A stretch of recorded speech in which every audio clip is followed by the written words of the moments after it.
I am really excited to share these quilts with you today. It's always fun to find a pattern that you can do a little of everything with. And that's what this is, the Meandering Paths pattern, and I just love it. And I have 4 variations of it hanging behind me. Whether you go monochromatic like the blue and white, or more of the Scrappy style with every color imaginable included in there. And who would think to use a pink background, right? But it works so well. I'm Louise from Inspired Quilting by Louise, and in addition to this quilt pattern, there's also a free baby pattern down below that you can download. So we're loaded with lots of information today, and I'm going to do a quilting demo for you for a really easy machine quilting method that I use a lot, and I think you're really going to appreciate if you haven't tried it before. So there's lots to talk about, but let's not waste that time here. I want to get in on some quilts and show you what I have. Let's start quilting now. This is a little different. It's a Scrappy quilt, exact same pattern, but look at all the different fabrics. Now, because this pink, which also has some yellow in it and a little bit of orange, it's a batik, which is perfect for the background because it changes throughout the quilt. And while the pattern is still evident, and the pattern is the stair step that kind of goes through from one side to the other. You've got your lateral triangle, or excuse me, your lateral rectangles going this way, and the small squares that go the opposite direction. So it's a very interesting pattern to look at, but look at this scrappy layout. This is fantastic. Every color imaginable is in here, and it works beautifully together. And what ties it all is the fact that we have a background that is contrasted enough to really let the fabrics, the primary focal fabrics, stand out. This adds a nice color. It sort of softens it all, but yet it doesn't really detract from any of these prints. They just look wonderful. And I have a method of how I put these blocks together in order to what do I want to say, space out or arrange your blocks so you don't get duplicates of the same thing close to each other, because that's one of my pet peeves. If I see this fabric here, I don't want to see it here. I'd rather have it spread out. Now, it doesn't work every time. Look, I got 2 oranges in relatively close proximity, but they're not close enough that it's that big of a deal. I'm okay with that. But if they were touching, that's a problem. So I've come up with a way that works well for me, because I don't like that when the fabrics are too close together. But I just wanted to show you that contrast doesn't mean it has to be black or white. It just needs to be low value enough, or low value, low volume. That means it's a quiet color. It's not saturated. It's more like a pastel. And that is where you get your contrast, because these are definitely saturated colors. There's a lot of color in these rectangles, and it works great. It's a wonderful balance. So this is a lap size of the Meandering Paths, and that's really, really cute. Now this is, I think, probably the first one that I made. Now, there's a couple unique things about this particular quilt. Number one, I'm going to include the video. Actually, I'll include the video for all these, because I think each of them have their own video when they were initially made. This particular quilt was a beginning to end quilt, and it started with putting the basic quilt together, but how to back the quilt with flannel and not use batting. That's kind of a unique concept. You know, quilting essentially is 3 layers. You've got your sandwich, you know, fabric top, fabric bottom, and something fluffy in the middle. And I appreciate that, but sometimes we just want a really lightweight quilt. And so this was my discount store fabric that I bought, and it worked out that I bought enough without thinking that I needed to, but I ended up with 2 baby quilts. So essentially what we have here is a baby quilt done with the Meandering Path. You can see see the rectangles moving across, but see how this one has a gray background. But it's light and it's subdued, it stays in the background, and it really lets these pinks stand out. And I think it works great. And you see on this one, the quilting is just done, you know, on every other row about 1/4 of an inch from the seam. So it's very simple and easy. And another way would sort of kind of do, you know, a zigzag along the steps or something like that, along the squares in a stair step manner. So there's different options, different things that you can do. And there's a lot of fun ways you can play with it. And of course, you know, the binding always sets off a quilt. And I just thought this was really sweet with the grays in here. That worked out really well. So this is the small baby version of the Meandering Path. But what I did is I created a second one. And sometimes I'll take the same fabric and make 2 different quilts. I call them companion quilts. So for example, let's say somebody's having twin girls. Well, how fun is it to give them 2 small, you know, pink quilts out of the same fabric, but different patterns. And the backing, this one is pink, this one is gray. So they're a little bit distinctive, but yet they're very similar. And it's really pretty. This is done in a 4-patch, which makes it simple. The way this is put together, I'm going to show you another one with this. This is the free pattern. The 4-patch is done where you lay out your colors in 2 directions. The opposite corner here has more focal dominant fabric that you're going to create a diagonal with. The other corner is a diagonal also, but it's with your prints. So you're getting a diagonal pattern of 2 different kinds. This sort of sets the tone for the background. It recedes and it lets these prints really stand out and lets them be a little more showcased. And it's a great, easy quilt to put together. And because you start with the 5-inch squares, you make a 4-patch. Right here's your 4-patch. Like I said, you've got your diagonal set. And that way, when you're putting these together, you're not getting the same fabric side by side. And to me, it's a time saver.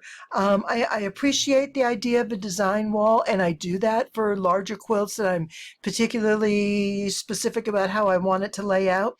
But when I do something more in a scrappy style, this is what I consider some scrappy quilts. I know others think of them as like small, teeny tiny pieces and crumb quilting and string quilting and all that kind of a thing. But for me, a scrappy quilt is using lots of pieces together. And for me, it's more like a stash quilt, I guess is the better word for my style of quilting, because I love to include lots of fabrics in the same.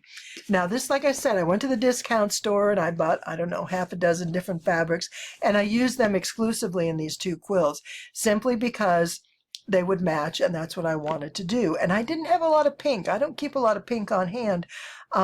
So this worked out really well to do it this way. And again, just the single layer. I have the top quilt top, and then I have a layer for the flannel backing, and that's all there is to it. So they're incredibly lightweight, they're easy to work with, the quilting goes quickly, you don't have a lot to fuss with, and they're beautiful. So I'll put the free pattern for this here, but I do want to show you the other variation of that free pattern. And it's the same kind of thing. And if you look at one 4-patch,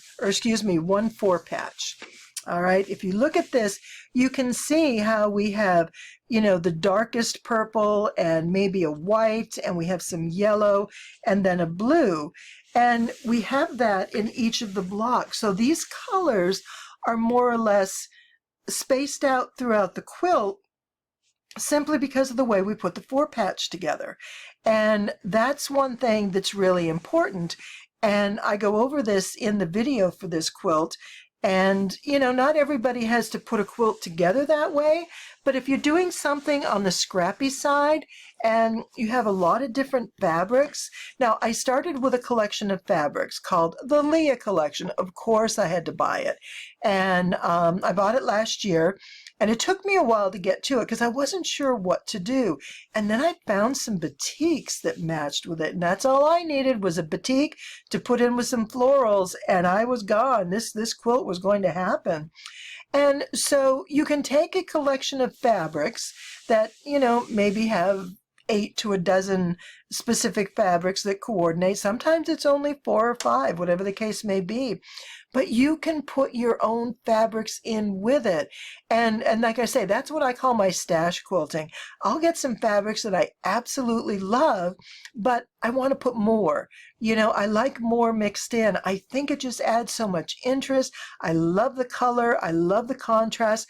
There's just so much in here to look at. And it's simple. Now, I did use batting, and I had a piece of the hydrangea fabric. Oh my goodness, I love the hydrangeas. These fabrics were just so beautiful.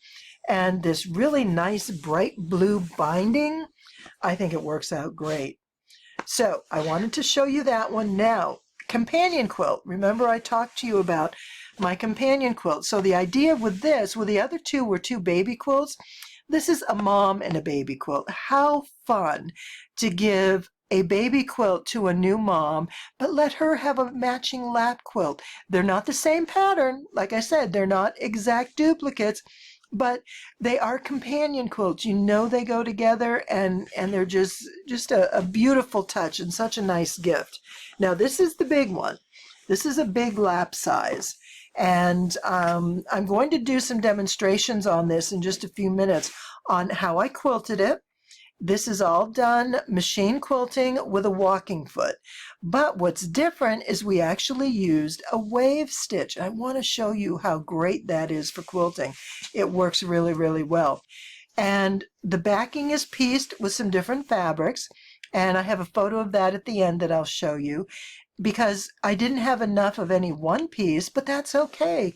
You can piece them together, and there's seams along the way. So this is all here. Then I have my hydrangea, then I have the daisies, and then there's another corner. Oh, there it is, with the yellow hydrangea. And the backing is just so pretty that, you could just leave that as the top and like that and enjoy that just as well. So I can't really lay this whole thing out at one time because it's big. It's about, 65, maybe close to 70 inches. So it's a good sized lap quilt. And I really, really like how these colors all work together. So you can see the collection, the fabric collection that I use, the hydrangeas, the florals, etc. But then you see the batiks that I added. And this one really set off some great contrast. And I think there's more on this side. Let me come over here. Well, there's a few more.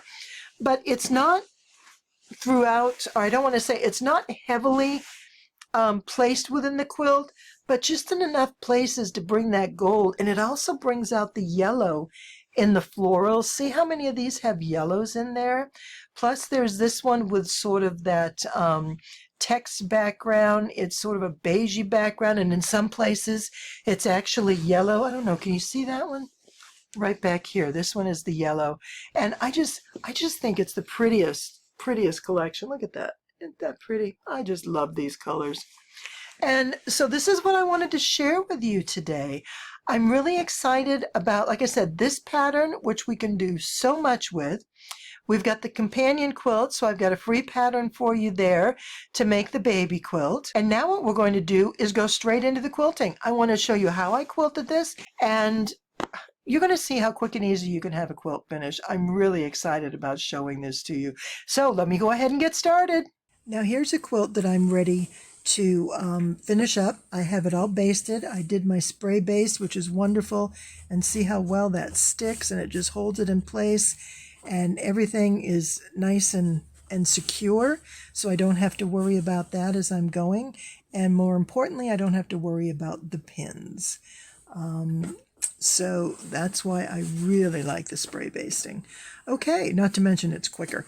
So what I'm going to do is, we previously did a walking foot stitch with a long elongated curve, and I'll link that video up above if you haven't seen that or haven't tried that.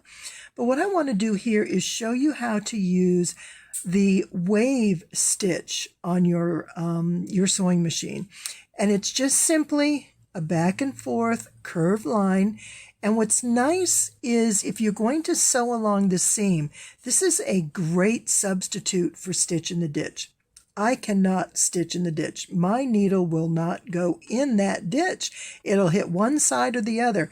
So I figure I might as well use the wave because that's what I'm going to be doing anyways. But by using the decorative stitch on my computer, or excuse me, on my sewing machine, I don't have to think about going back and forth. I just line the center up right here, and I just start sewing. So I have everything set here. I'm going to just get started. I start just off the quilt, and then I let it come on, and then I use my quilting gloves because I'm going to keep this nice and evenly fed. I want to keep it straight, and I'm doing some darker fabrics here because I'm using a light thread to quilt with. But let me show you. Let me get in a point where I can stop right there. So you can see this little bit of a curve. Okay, I'm going to have to sew a little bit more. That's really hard to see from there. So let me get down a bit more, and I'll hold that up so you can see it. Just aim for the center, aim for the seam. Don't watch your needle, just watch that line, that seam goes evenly between the two, whatever those are, the pressure foot. Or those feet, or those toes, I don't know, but go between them. All right, let's see if we can get an up-close look here. Trying to do this without knocking over the camera or the lights. All right, here we go. So right there, you should be able to see. And if we get down into the purple one, I think that's probably more visible. So you can see how it's just going back and forth. And it's really nice because it's going to reinforce the seam as well. You could just as easily go down the center, but for me, I like reinforcing the seam. It just sort of makes me feel a little more comfortable. That's probably one of the things I worry about, is that a seam comes loose over time. Now, I haven't had it happen, maybe once or twice, not that I can recall, but I'm sure it has. But with all the sewing, everything tends to stay in place, and the batting holds those threads and keeps things from stretching. But I still like the idea of that reinforcement. Okay, I'm going to use my arm. When you have a lot of fabric here, it's a lot of work for the feed dogs to pull this heavy weight. So you want to make sure that you have it held somewhat loosely in your lap, or at least the next 12 inches or so, and then use your hands, and then I put my arm here as somewhat of a guide. I'm not pulling, but I'm helping move along where I need to go. So I want to make sure my seam is straight. I'll keep this hand here. I'll put my arm here, and then I'm going to grip the fabric. Not pulling it, but just holding it so it doesn't get bogged down. There's nothing fancy or difficult. Just sew from one side of the quilt to the other, and I do it in a manner that is going to fall in line with how the blocks go. You know, if I have all these straight blocks, I'm going to sew this way. Now, you could sew this way, but I want to emphasize these lateral lines versus this, what I consider more of a vertical. We're just going to come through, and you can go pretty quick. Here we go. So we're going to come right down to the end here, and we're going to sew right off the edge. And then I'm just going to come right off. And there we go. Our first line of stitching is complete. And let's cut the threads. All right, and so you can see, I'll find another dark block. That seems to be the best, and I think it's that purple one up at the top. There we go, right here. So It works really well. It's a great option if you want to get away from straight stitching, because you can't stitch in the ditch either. Believe it or not, there's a lot of us that can't do that. It's not as easy as it looks. I do the 1/4 inch. I'll do a 1/4 inch from the seam, because I'm not going to get a straight line in the seam. It's funny, I can follow next to it, great, but I can't hit it for whatever reason. So there we are. This is another great option for your quilting. So I'm going to go ahead and finish this quilt, and I will show it to you later. Thanks so much for following along. I'm glad you're watching. I hope this helped give you some ideas for some machine quilting.